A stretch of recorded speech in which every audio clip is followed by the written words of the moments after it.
This is Monisha और आप देख रहे हैं सेल्फ लर्निंग। बहुत इंपॉर्टेंट सी अपडेट है क्योंकि नेट का जो फॉर्म है वो निकल गया है। अपने से कुछ लोगों ने फॉर्म भरना भी स्टार्ट कर दिया होगा, कुछ के फॉर्म फिल भी हो गए होंगे और जिन्होंने नहीं किया है वो कर ले, क्योंकि जो फॉर्म की डेट है वो है आपकी लास्ट 17 जनवरी, है ना। तो 17 जनवरी के पहले पहले आपको फॉर्म को फिल करने का प्रोसेस कंप्लीट कर लेना है। लेट मत कीजिए, जल्दी हो जाए, क्योंकि लास्ट में ऐसा होता है कि कभी नेटवर्क अच्छा ना हो या फिर जो साइट है वो थोड़ी सी हैंग कर जाए, क्योंकि बहुत सारे स्टूडेंट्स भरते हैं। तो आप जल्द से जल्द उस फॉर्म की जो भरने की प्रोसेस है उससे कंप्लीट कर लीजिए। आज हम बात करने वाले हैं एग्जामिनेशन पैटर्न के बारे में, क्योंकि जो स्टूडेंट्स कई बार दे चुके हैं उन्हें तो पता होगा कि नेट का एग्जाम जो है वो कैसे होता है। लेकिन जिन्होंने इस बार पहली बार देना है और वो चाहते हैं बहुत तगड़ी प्रिपरेशन करना, तो इस बार जो नेट का जो प्रोसीजर है उसे आपको देखना होगा कि पैटर्न क्या है। तो आज मैं इस वीडियो में बहुत अच्छे से आपको समझाने वाली हूँ कि नेट का जो एग्जाम का पैटर्न है वो किस तरीके से होता है। ठीक है, तो देखिए, जैसे कि आपको मालूम है कि कोई भी एग्जाम जो है, कॉम्पिटिटिव एग्जाम जो होते हैं वो आजकल कंप्यूटर बेस्ड एग्जामिनेशन ही होते हैं, मतलब कंप्यूटर बेस्ड टेस्ट होते हैं, सीबीटी मोड जिसको कहते हैं। सभी कुछ स्टूडेंट्स कंफ्यूज हो जाते हैं जिसमें उन्होंने कभी कोई ऑनलाइन एग्जाम नहीं दिया है, तो बोलते हैं कि सीबीटी मोड क्या होता है। तो सीबीटी मोड का मतलब होता है कंप्यूटर बेस्ड टेस्ट, है ना, जो कंप्यूटर पर बैठकर आप जाते हैं और ऑनलाइन माध्यम से परीक्षाएं होती हैं। ठीक है, तो उसे कहा जाता है सीबीटी मोड।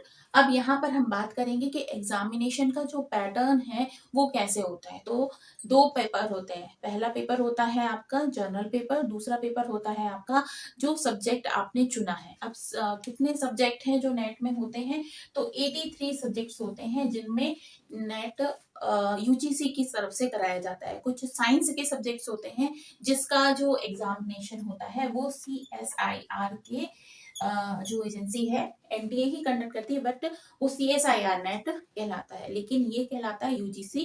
तो यूजीसी के अंतर्गत 83 सब्जेक्ट्स आते हैं। अब 83 सब्जेक्ट्स में कौन से सब्जेक्ट्स हैं जो आपके हैं, जिस पर आप फॉर्म फिल कर सकते हैं, जिसमें आपने अपना किया, तो उसकी पूरी लिस्ट है, आप उसे देख सकते हैं। ठीक है, अब यहाँ पर बात आती है जो पैटर्न होगा वो कैसा होगा। तो देखिए, दो पेपर होंगे, पेपर 1 और पेपर 2। पेपर 1 में होता है आपका जनरल पेपर।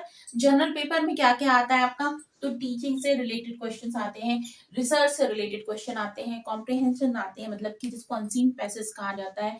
इसके साथ में डेटा इंटरप्रिटेशन आता है, लॉजिकल रीजनिंग के क्वेश्चंस आते हैं, टीचिंग एप्टीट्यूड के क्वेश्चंस आते हैं, इसके साथ में कम्युनिकेशन के क्वेश्चंस आते हैं।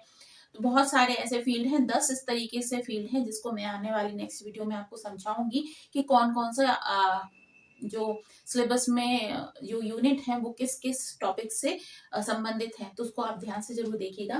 तो ये होता है जनरल पेपर। अब जनरल पेपर कितने नंबर का होता है, कितने क्वेश्चंस होते हैं, तो 50 क्वेश्चन उसमें आते हैं और हर एक क्वेश्चन में 2 नंबर होते हैं। तो 50 इंटू 2 यानी कि 100 मार्क्स इसमें आपको मिलते हैं। ठीक है, अब पेपर आता है दूसरा। पेपर दूसरा जिसमें आते हैं आपको सब्जेक्ट सिलेक्टेड बाय कैंडिडेट। अगर आप स्टूडेंट हैं, आपने एग्जाम को देना है, तो आपने कौन सा सब्जेक्ट सिलेक्ट किया है। जैसे मेरा सब्जेक्ट एजुकेशन है, किसी का सब्जेक्ट कॉमर्स होता है, किसी ने इंग्लिश से एमए किया हुआ होता है, किसी ने हिंदी से किया होता है, ज्योग्राफी से किया हुआ होता है। ठीक है, तो ये जो सारे सब्जेक्ट्स होते हैं, सोशल साइंस से संबंधित जो सब्जेक्ट्स होते हैं, इस तरीके से 83 ऐसे सब्जेक्ट्स होते हैं जिनको आप जिसमें भी आपकी पीजी डिग्री होती है वो सब्जेक्ट आप सिलेक्ट करते हैं। ध्यान रखिएगा, जिसमें आपने पीजी किया हुआ होता है। ठीक है, अगर आपने पीजी इंग्लिश सब्जेक्ट से किया है तो आप इंग्लिश चुनेंगे, कॉमर्स से किया है तो कॉमर्स चुनेंगे। इसी तरीके से अगर आपने एमएड किया है, एजुकेशन से एमए किया है, तो आप एजुकेशन सब्जेक्ट चुन सकते हैं। ठीक है, तो ये आपका सब्जेक्ट हो गया। अब इसमें कितने क्वेश्चन आते हैं, इसमें 100 क्वेश्चन आते हैं और पर क्वेश्चन के लिए 2 नंबर होते हैं। इस तरीके से इसके जो मार्क्स हो जाते हैं वो 200 नंबर हो जाते हैं और जो टोटल क्वेश्चन की संख्या होगी वो 150 होगी और टोटल जो नंबर होंगे वो कितने होंगे, 300 होंगे।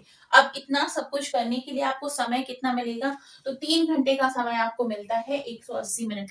अब यहाँ पर जो ऑनलाइन माध्यम से पेपर होता है, तो पेपर में आप बैठ जाते हैं। ये आपके ऊपर निर्भर करता है कि आपने फर्स्ट पेपर के लिए कितना समय दिया, सेकंड पेपर के लिए कितना समय दिया। टोटल समय जो आपके पास होता है वो 3 घंटे का समय होता है ना। पहले जब ऑनलाइन माध्यम से पेपर नहीं होता था तो क्या होता था कि पहले आपको एक पेपर दिया जाता था, फिर आपके से 1 घंटे बाद वो पेपर ले लिया जाता था, फिर आपको दूसरा पेपर दिया जाता था, जिसमें आपको ओएमआर शीट भरना भी होती थी, उसमें गोले लगाने होते थे, ताकि तो बहुत सारा जो टाइम है वो वेस्ट हो जाता था।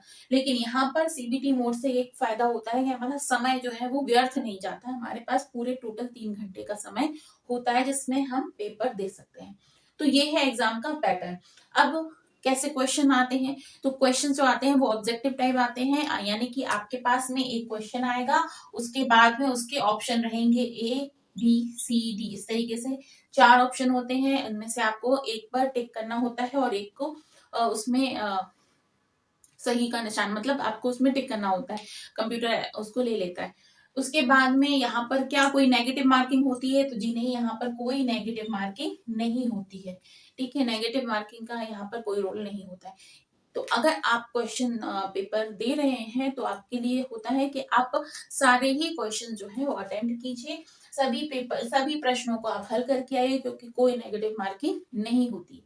ठीक है, समय संबंध लिमिटेड जरूर रहता है, यानी कि टोटल मान के चलिए 3 घंटे का समय और आपको 150 क्वेश्चन करने हैं। ठीक है, तो इस हिसाब से आपको समय की बाउंडेशन में ये सब कुछ करना होता है, तो ये थोड़ा सा टास्क होता है जिसके लिए हमें प्रिपरेशन करनी होती है। अब बात आती है कि प्रिपरेशन कैसे करें, तो प्रिपरेशन आप मेरे साथ भी कर सकते हैं, क्योंकि जनरल पेपर की प्रिपरेशन मैं करा रही हूँ, जिसमें मैं यूनिट वाइज आपको पढ़ाऊंगी। जो जितनी यूनिट होती है उसकी शुरुआत मैं आज से ही कर रही हूँ, क्योंकि मैं आज ही आपको जनरल पेपर में कितने यूनिट होते हैं, इस तरीके से कौन सी यूनिट में क्या क्या पूछा जाता है, इसके बारे में बताने वाली हूँ। तो मेरे साथ वीडियो में जरूर जुड़े रहिएगा। तो आप अगर चाहते हैं मेरे साथ प्रिपरेशन करना, तो प्लीज इस दिए हुए नंबर पर मुझे मैसेज जरूर कीजिए और व्हाट्सएप मैसेज जरूर कीजिए। उसके साथ में अभी जो मैं बताने वाली हूँ, नेक्स्ट वीडियो जो हमारा आएगा उसमें मैं सिलेबस के बारे में बताऊंगी, तो आप उसको सिलेबस जरूर समझिएगा। पहले मैं जनरल पेपर का सिलेबस बताऊंगी, उसके बाद मैं बताऊंगी आपको सब्जेक्ट, जो मेरा सब्जेक्ट है, मैं एजुकेशन की तैयारी कराती हूँ, तो अगर जो स्टूडेंट एजुकेशन से जुड़े हुए हैं वो मेरे साथ जुड़ सकते हैं और उसकी प्रिपरेशन भी कर सकते हैं। ठीक है, so this all from my side in this video. मिलती हूँ नेक्स्ट वीडियो में, जिसमें हम बात करेंगे जनरल पेपर के बारे में। Thank you so much, bye bye.